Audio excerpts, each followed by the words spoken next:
L'Iran frappe des hôtels de luxe dans tout le Golfe et le monde est sous le choc.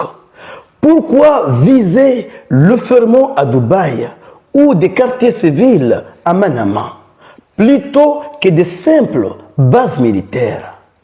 Washington ne l'avait pas prévu, mais Téhéran a une raison précise et on décrypte tout ça en profondeur de cette vidéoconférence.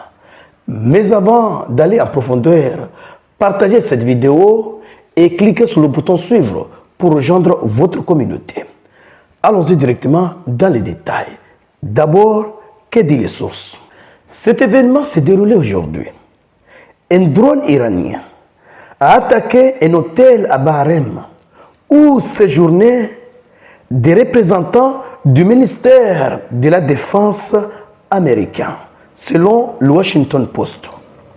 Et selon le département d'État américain, 2 militaires américains ont été blessés dans l'attaque.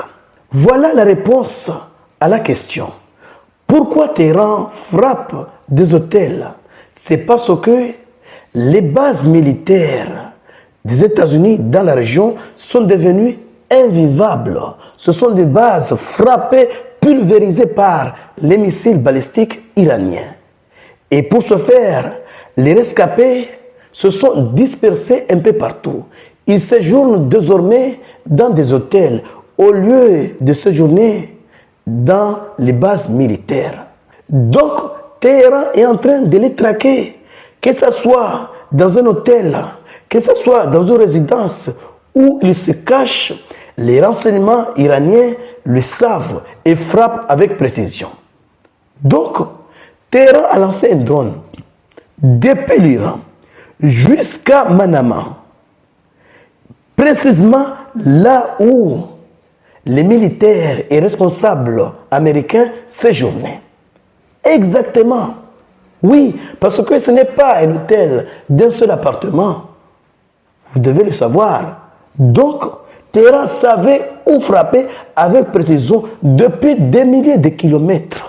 Donc, je demandais chez messieurs, c'est maintenant que nous voyons la capacité militaire de l'Iran, sa capacité à changer la donne. Et Washington n'avait pas prévu tout cela. Parce que Washington croyait que s'il frappe l'Iran, l'Iran va peut-être se contenter de frapper les bases militaires américaines au Moyen-Orient. Et cette situation met tellement en colère les dirigeants des pays de Golfe. Et en plus, ils ne peuvent rien faire contre l'Iran. Parce que ces pays possèdent des systèmes de défense aérienne donnés par les États-Unis. Mais le nombre d'intercepteurs est vraiment limité par rapport aux vagues de missiles et de drones iraniens.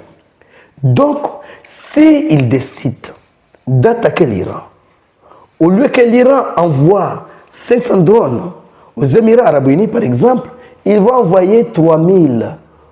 Où est-ce que les Émirats arabes unis vont trouver des missiles intercepteurs pour se défendre? Ils seront complètement rayés de la carte. En tout cas, leur économie va s'effacer. C'est pourquoi ils n'osent pas, oui, ils n'osent pas entrer en guerre contre l'Iran alors qu'ils auraient aimé voir Téhéran détruit complètement.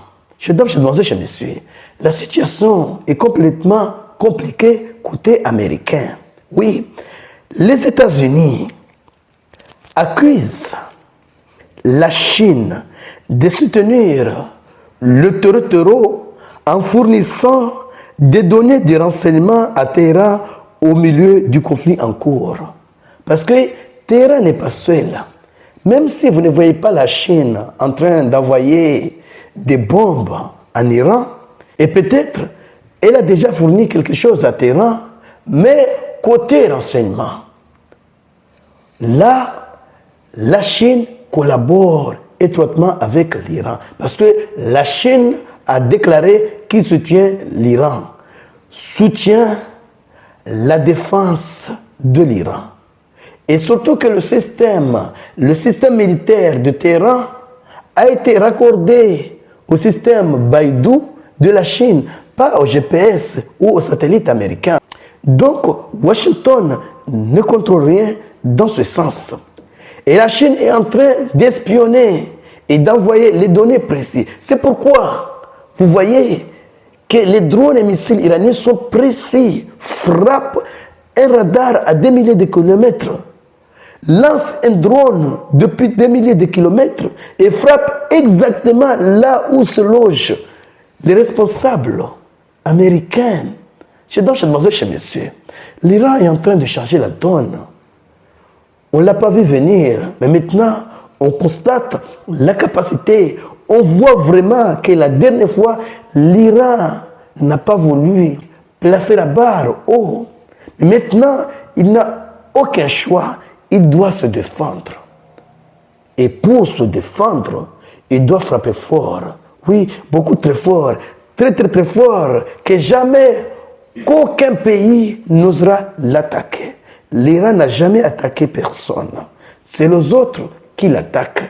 Et lui ne fait que se défendre. C'est un pays de paix. Mais souverainiste, qui n'accepte pas la soumission. Chers dames, chers demoiselles, chers messieurs, partagez cette vidéo au maximum.